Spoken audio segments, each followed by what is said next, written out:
कल अपन पढ़ रहे थे एसिड बेस और साल्ट के बारे में। तो बहुत कुछ मैंने एसिड के बारे में पढ़ा है और आशा करते हैं कि आप लोग अच्छे से पढ़ रहे होंगे, क्योंकि अब समय कम बचा है और इसलिए पढ़ाई की तरफ ज़्यादा अट्रैक्ट हो। और ये बात मैं बार बार कह रहा हूँ कि पुराने वीडियो लगातार आप देखते रहें, क्योंकि नए अगर केवल देखते रहोगे, पुराने नहीं देखोगे, तो पीछे से पोर्शन आपका छूटता जाएगा, मतलब भूलते जाओगे और परीक्षा के समय आपको कठिनाई होगी। तो चाहे मैथ है, साइंस है, सब में 2 वीडियो कम से कम पुराने देखा करो और 1 वीडियो नया देखा करो। और चैनल को लाइक कर लीजिए, सब्सक्राइब कर लीजिए, बेल आइकन प्रेस कर लीजिए। और मैंने तुमसे कहा है कि 9th के भी हैं, मैं लेक्चर जो डाल रहा हूँ 9th के भी डाल रहा हूँ, 10th के भी, 11th 12th नीट सारी क्लासों के पढ़ रहे हैं और कंप्लीट चैप्टर को कवर कर रहे हैं।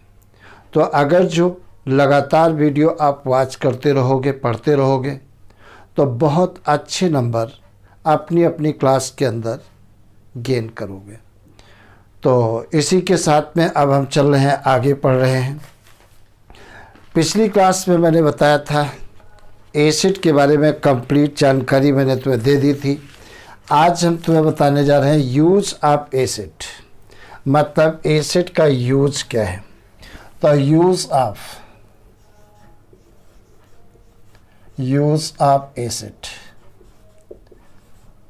एसिड का यूज क्या है। तो आज हम ये पढ़ने जा रहे हैं एसिड का यूज। तो देखा जाए पहला यूज क्या होता है। पहला यूज देखा जाए, जैसे अपन विनेगर यूज करते हैं। विनेगर यूज करते हैं, जैसे विनेगर को क्या करते हैं, जैसे घरों में अचार बनाया जाता है, उसमें थोड़ा सा विनेगर डाल देते हैं। और विनेगर क्या काम करता है, बैक्टीरिया वगैरह लिविंग माइक्रोब्स को किल करता है, सरवाइव नहीं करने देता है। इसलिए घरों का जो अचार है वो काफ़ी समय तक सुरक्षित बना रहता है। तो पहला पॉइंट नोट करिए, विनेगर को ही क्या कहते हैं, एसिटिक एसिड कहते हैं। क्या कहते हैं, तो चाहे अपन विनेगर कहें और चाहे इसी को क्या कहते हैं, एसिटिक एसिड को, दोनों बातें एक होती हैं, ये ध्यान रखना। तो पहला पॉइंट नोट करिए, विनेगर ब्रैकेट में acetic acid is used to preserve pickles PICKLES and Chinese food.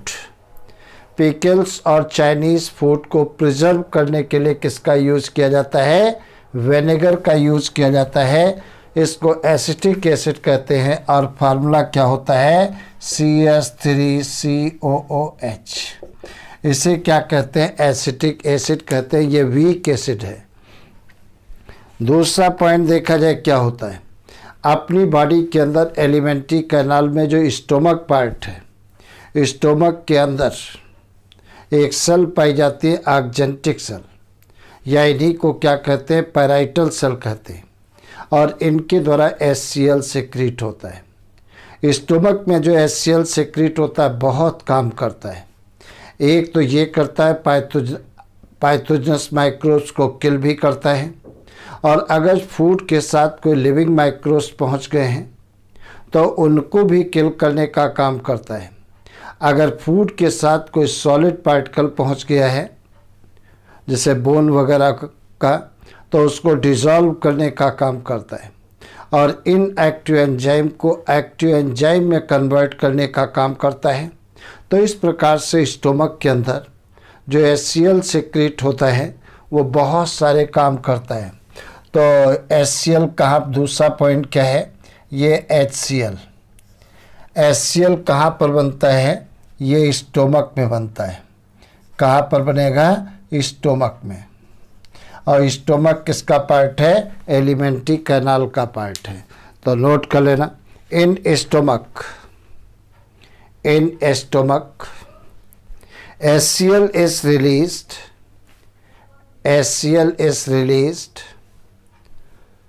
from argentic cell,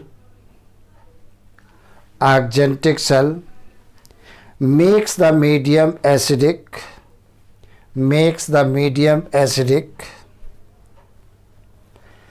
and lead to coagulation of protein, coagulation का मतलब प्रोटीन को जमाना थक्के के रूप में, coagulation of protein. It also help in digestion, and kill the bacteria, coming to the stomach along with the food, तो food के साथ में अगर कोई बैक्टीरिया पहुंच जाता है या कोई लिविंग माइक्रोब्स पहुंच जाता है तो HCl क्या काम करता है, उसे किल करता है. और HCl स्टोमक के अंदर एसिडिक मीडियम बनाता है, क्योंकि स्टोमक के अंदर फूड का डाइजेशन एसिडिक मीडियम में होता है. दूसरी बात देखा जाए, cold drink contain carbonic acid, cold drink जो अपन पीते हैं उसमें क्या होता है, कार्बोनिक एसिड होता है. कौन सा एसिड, H2CO3 होता है, कार्बोनिक एसिड. और जब ये डिसोसिएट होगा तो वाटर और CO2 बनता है. Next point, oxalic acid is used to remove ink and rust stain. Oxalic acid is used to remove ink and rust stain. कहीं पर इंक का स्पॉट पड़ा हुआ है, दाग पड़ा हुआ है, या कहीं पर जंग लगी है, उसको छुड़ाने के लिए ऑक्जेलिक एसिड का यूज करते हैं, तो ऑक्जेलिक एसिड से वो जल्दी छूट जाता है. नेक्स्ट पॉइंट देख लेना. अगला point, boric acid is use an antiseptic. Boric acid is use as an antiseptic and for eye wash. तो आँखों को धुलने के लिए बोरिक एसिड का यूज करते हैं, क्योंकि बोरिक एसिड कैसा होता है, एक एंटीसेप्टिक होता है. नेक्स्ट पॉइंट नोट करिए, sodium benzoate is use as preservative. Sodium benzoate is use as a preservative in cold drink and food steps. Cold drink और फूड स्टेप्स को प्रिजर्व करने के लिए सोडियम बेंजोएट का यूज किया जाता है. किसका यूज किया जाता है, सोडियम बेंजोएट. और सोडियम बेंजोएट का फार्मूला क्या है, यह है C6H5COONA. इसे क्या कहते हैं, सोडियम बेंजोएट कहते हैं. तो ये है आपका सोडियम, ये सोडियम बेंजोएट कहलाता है. ये सोडियम बेंजोएट कहलाता है. तो ये तुम्हें याद रखना है. तो इस प्रकार से हमने देखा कि एसिड के बहुत सारे यूज होते हैं. विनेगर का यूज़, विनेगर कोई क्या कहते हैं, एसिटिक एसिड का यूज़ करते हैं. इसका यूज़ अचार वगैरह रखते हैं तो अचार में थोड़ा डाल देते हैं, जैसे कोई भी लिविंग माइक्रोब्स अचार के ऊपर अटैक नहीं कर पाता है और अचार काफ़ी समय तक सुरक्षित रहता है. नेक्स्ट मैंने बताया स्टोमक के अंदर एलिमेंट्री कैनाल का पार्ट है स्टोमक. स्टोमक के अंदर एक सेल पाई जाती है ऑक्जेंटिक सेल या पैराइटल सेल, उनसे HCl सिक्रीट होता है. और HCl क्या काम करता है स्टोमक के अंदर, एसिडिक मीडियम बनाता है, इनएक्टिव एंजाइम को एक्टिव एंजाइम में कन्वर्ट करता है. अगर फूड के साथ कोई लिविंग माइक्रोब्स पहुंच गए हैं तो उसको किल करता है, और अगर कोई फूड के साथ हार्ड पार्टिकल पहुंच गया है उसको भी क्या करता है, डिसॉल्व करता है. तो ये सब काम किसके हैं, एसिड के हैं, HCl के हैं, जो मैंने तुम्हें बताया है. आगे देखा जाए और सारे काम हैं एसिड के. ऑर्गेनिक एसिड, ऑर्गेनिक एसिड या अपन ये कहें ऑरेंज एंड आंवला कंटेन एस्कॉर्बिक एसिड। ऑरेंज और आंवला में क्या होता है, एस्कॉर्बिक एसिड पाया जाता है। कौन सा, एस्कॉर्बिक एसिड, एस्कॉर्बिक एसिड पाया जाता है, या इसी को क्या कहते हैं, सिट्रिक एसिड कहते हैं। ये सिट्रिक एसिड कहलाता है। तो अगर जो आप ऑरेंज खाते हैं या आंवला खाते हैं तो विटामिन सी आपको मिलती रहेगी। ये क्या है, विटामिन, ये विटामिन सी है जो आपको मिलती रहेगी। और अगर विटामिन सी प्रॉपर मिलती रहेगी तो बॉडी के अंदर स्कर्वी डिजीज़ नहीं हो पाएगी। तो विटामिन डी, विटामिन सी की अगर कमी हो जाती है तो कौन सी डिजीज़ हो जाएगी, स्कर्वी डिजीज़ हो जाएगी। तो अगर जो आप आंवला और ऑरेंज खाते हैं तो विटामिन सी प्रॉपर मिलता रहेगा, जिससे आपको स्कर्वी डिजीज़ नहीं होगी। स्कर्वी डिजीज़ में क्या होता है, गम्स में इन्फ्लामेशन आ जाता है, गम्स से ब्लीडिंग हो स्टार्ट हो जाती है, दांतों की रूट कमज़ोर हो जाती हैं और दांत झड़ जाते हैं, गिर जाते हैं। तब वो डिजीज़ को क्या कहते हैं, स्कर्वी डिजीज़ कहते हैं। और सबसे ज़्यादा मात्रा में विटामिन सी किस में पाई जाती है, कच्चे आंवले में पाई जाती है। तो मैक्सिमम प्रयास किया करो, डेली नहीं तो वीक में एक आंवला कच्चा ज़रूर खा लिया करो, जैसे प्रॉपर विटामिन सी आपको मिलती रहे और दांतों से संबंधित बीमारी न हो। अगली बात देखा जाए, H2SO4 की बात करते हैं। H2SO4 ये 6 पॉइंट H2SO4, इसका यूज बहुत ज़्यादा किया जाता है, इसीलिए बहुत सारे फर्टिलाइज़र्स बनाने में किया जाता है, डाई बनाने में किया जाता है, दूसरे एसिड बनाने में भी इसे किया जाता है।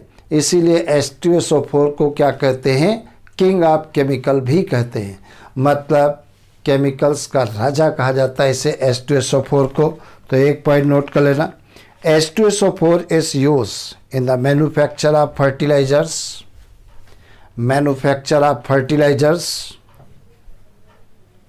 dyes, detergent, paints, batteries, battery में भी डाला जाता है, भरा जाता है। It is also called king of chemicals, it is also called king of chemicals, इसे किंग ऑफ केमिकल्स भी कहते हैं, किंग ऑफ केमिकल्स भी कहते हैं। अब देखा जाए क्या होता है, सुनो अगला कौन सा है, जैसे HNO3, इसे क्या कहते हैं, सल्फ्यूरिक एसिड कहते हैं। ये सल्फ्यूरिक एसिड कहते हैं। और इसको क्या कहते हैं, नाइट्रिक एसिड कहते हैं।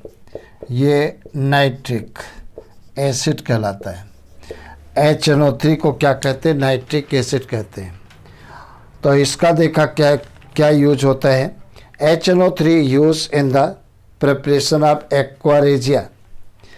HNO3 का यूज किस में किया जाता है, प्रिपरेशन ऑफ एक्वारेजिया, किसमें, रेजिया बनाने में किया जाता है, रेजिया बनाने में किया जाता है। और इसमें HNO3 या HCl और प्लस HNO3 का कितना रेशियो लिया जाता है, 3:1 का, मतलब 1 पार्ट क्या लोगे, HCl, और HNO3 कितना पार्ट लोगे, 1%। इस मिक्सचर को क्या कहते हैं, एक्वारेजिया कहते हैं। देखा जाए एक बात हमेशा ध्यान रखना, कभी भी सोने के आभूषणों को, कभी भी गोल्ड के ऑर्नामेंट को साफ़ नहीं कराना चाहिए, क्योंकि जब आप साफ़ कराने जाते हो तो गोल्ड किसी से भी रिएक्ट नहीं करता है, लेकिन एक्वारेजिया में वो डिजॉल्व हो जाता है, घुल जाता है। तो अगर मान लेते हैं कोई ऑर्नामेंट 20 ग्राम का आप साफ़ कराने दिए हो, तो 20 ग्राम का अब आपको नहीं मिलेगा, पता लगा 18 ग्राम का आपको ऑर्नामेंट वापस किया गया। तो जिसने साफ किया है 2 ग्राम सोना वो चुरा लेगा। और किससे साफ करता है? एक्वारेजिया से साफ करता है। और एक्वारेजिया में सोना क्या होता है? डिजॉल्व हो जाता है। तो 2 ग्राम सोना तुम्हारा या 1 ग्राम सोना जरूर चुरा लेगा। ज़्यादा बहस करोगे तो वो कहेगा इसके ऊपर डस्ट जमा थी, मैल जमा था, इसलिए वेट कम हुआ, जबकि उस आदमी ने सोना चुराया है। इसलिए कभी भी सोने के ऑर्नामेंट को साफ नहीं करना चाहिए, घर साफ नहीं करवाना चाहिए। घर में ही निरमा वगैरह पानी में डाल करके और गर्म करके साफ़ कर लेना चाहिए, ब्रश से चमक आ जाती है। लेकिन अगर जो आप मार्केट में साफ़ कराते हो तो निश्चित रूप से आपका घाटा होगा, क्योंकि एक्वारेजिया किसी से भी रिएक्ट नहीं करता है। गोल्ड किसी से रिएक्ट नहीं करता है एक्सेप्ट एक्वारेजिया। और एक्वारेजिया किसका मिक्सचर है? HCl और HNO3। HCl को क्या कहते हैं? हाइड्रोक्लोरिक एसिड कहते हैं, इसको नाइट्रिक एसिड कहते हैं। दोनों का रेशियो क्या लेते हैं? 3:1 का लेते हैं। तो ये बात तुम्हें याद रखना है। नेक्स्ट पॉइंट नोट कर लेना। HNO3 is also used manufacture of dynamites and explosive substance. Dynamites and explosive substance. Explosive substance का मतलब विस्फोटक चीज़ें भी बनाने में इसका यूज किया जाता है। तो ये तुम्हारा था यूज ऑफ एसिड्स। तो एसिड का क्या क्या यूज होता है। और नई हेडिंग दीजिए, precaution while handling acid in laboratory. Precaution while handling acid in laboratory. अगर लैब के अंदर एसिड का यूज़ कर रहे हो तो हम कैसे हैंडल करें, समझे। तो ये तुमको मैंने बताया है, एसिड का यूज के बारे में मैंने बताया और इसका हैंडलिंग कैसे करते हैं लिखाएंगे कल। आज थोड़ा सा समझा देते हैं। कोई भी एसिड में आगे चल तुमको बताया है 2 प्रकार के होते हैं, एक स्ट्रांग एसिड, दूसरे weak acid. Weak acid body पर पड़ जाएंगे तो कोई प्रभाव नहीं पड़ेगा, लेकिन स्ट्रांग एसिड अगर जो पड़ जाते हैं तो बॉडी को जला देते हैं, समझे, क्योंकि ये डिहाइड्रेटिंग एजेंट होते हैं। अब प्रश्न आता है डिहाइड्रेटिंग एजेंट क्या होते हैं? वो एजेंट जो वाटर को सक करते हैं, एब्जॉर्ब कर लेते हैं। उन सारे सब्सटेंस को क्या कहते हैं? डिहाइड्रेटिंग एजेंट कहते हैं। तो जैसे एसिड हमारी स्किन पर पड़ेगा, स्किन से वाटर को खींच लेगा, स्किन हमारी जल जाएगी। तो और बहुत तेज़ जलन पैदा होती है, समझे। तो इसलिए लैब के अंदर कभी भी एसिड का अगर यूज कर रहे हैं तो बहुत सावधानी से करना चाहिए। दूसरी बात देखा जाए, अगर कोई तुम्हें एसिडिक सोल्यूशन बनाना है तो वाटर ले लीजिए और वाटर में बूंद बूंद करके एसिड मिलाइए और हिलाते रहिए बर्तन को, क्योंकि रिएक्शन एक्जोथर्मिक होती है। कभी एसिड में वाटर नहीं मिलाना चाहिए। एसिड में वाटर मिला दोगे तो लार्ज अमाउंट में हीट प्रोड्यूस होगी, और जब लार्ज अमाउंट में हीट प्रोड्यूस होगी तो बर्तन जो होगा ब्लास्ट हो जाएगा। अब वो कांच के टुकड़े अपने ऊपर भी आ सकते हैं और कहीं भी लग सकते हैं, तो कुछ भी हो सकता है। तो जब भी एसिड का आप यूज करें तो बहुत सोच समझ करके और बहुत ही सावधानी से उसका यूज करें, नहीं तो जल जाएंगे, ठीक है। तो चैनल को लाइक कर लीजिए, सब्सक्राइब कर लीजिए, बेल आइकन प्रेस कर लीजिए और अपने दोस्तों को ज़रूर बताइए, जिससे कम समय में उनको भी अधिक से अधिक फ़ायदा हो। Best of luck.